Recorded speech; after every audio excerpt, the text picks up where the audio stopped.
Alright, so here's a really basic beginner simulation tutorial that I can show you in Blender.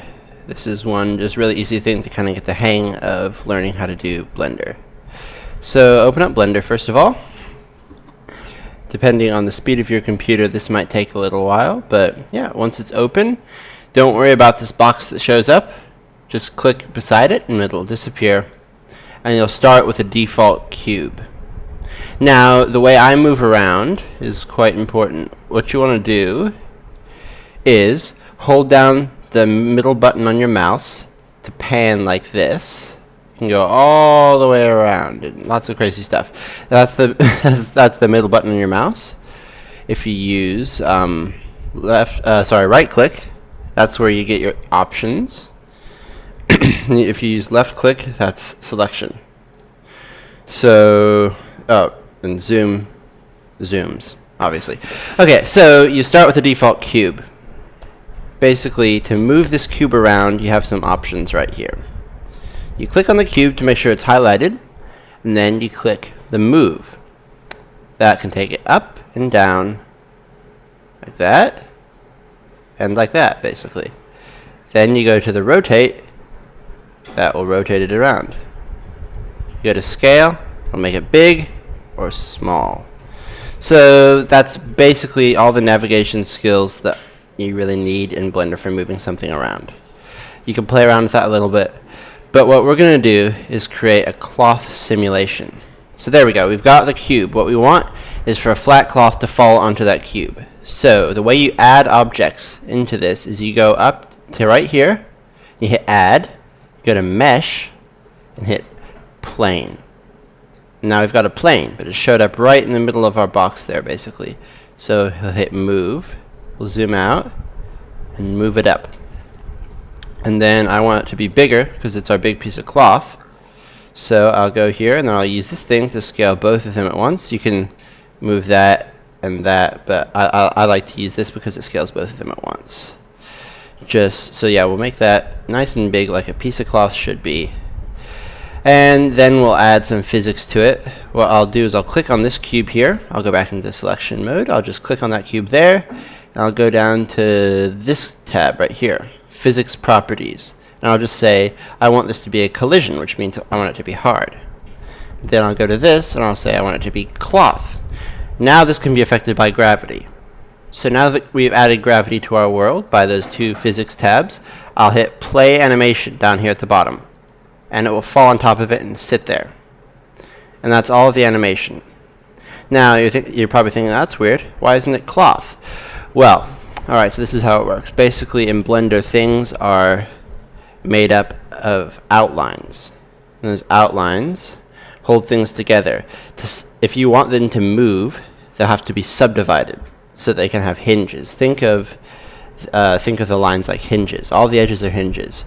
So to be able to edit things, to edit all the lines inside of something, you go up to here and you click edit mode, and you have all these options, all these other options to you. You notice you can't select anything else in edit mode, but you can select all the different parts of the one object. You can select the points, you can change them up here. You can select points, or you can go up here and select edges, or you can select faces. So now you're in here.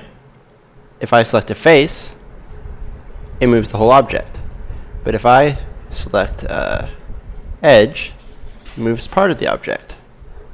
So say I just want that corner to be up there like a piece of cloth. If I drop it, it's still going to be flat because it's only one face. So what I want to do is I want to right click and hit subdivide. Now it's 4 faces. So now if I just kind of have some fun, show you how this works. If I click right there, I can pull that up and down. Now that's editable, but I don't want to. So I'll go there and I'll hit subdivide again. Oh, sorry, I gotta select it. Subdivide, subdivide, subdivide, subdivide. There we go. And that gives us an ability to have some sort of a material. So then I'll hit the play button, and It's a piece of cloth because it's subdivided, but that looks terrible because it looks so blocky. So let the thing play to the very end of your animation. Boom. Cool. The whole thing's rendered. It's going to fall like cloth. So then what I'm going to do is I'm going to go to the modifier properties right over here, and I'm going to click add modifier, and then I'm going to find the one that says subdivision surface right here. Right. So I click on that, and it's going to be really slow because this is a really heavy modifier. And so basically what this does is makes it smooth. Now, just so that my computer doesn't crash, I won't show you what it looks like until it's rendered.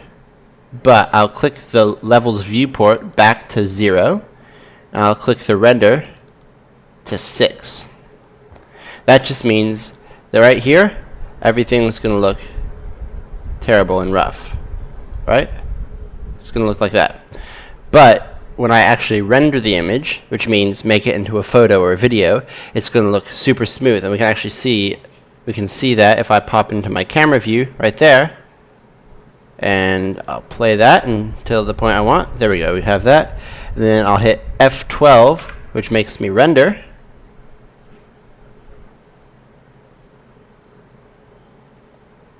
It's going to work on it for a little while. And think about it.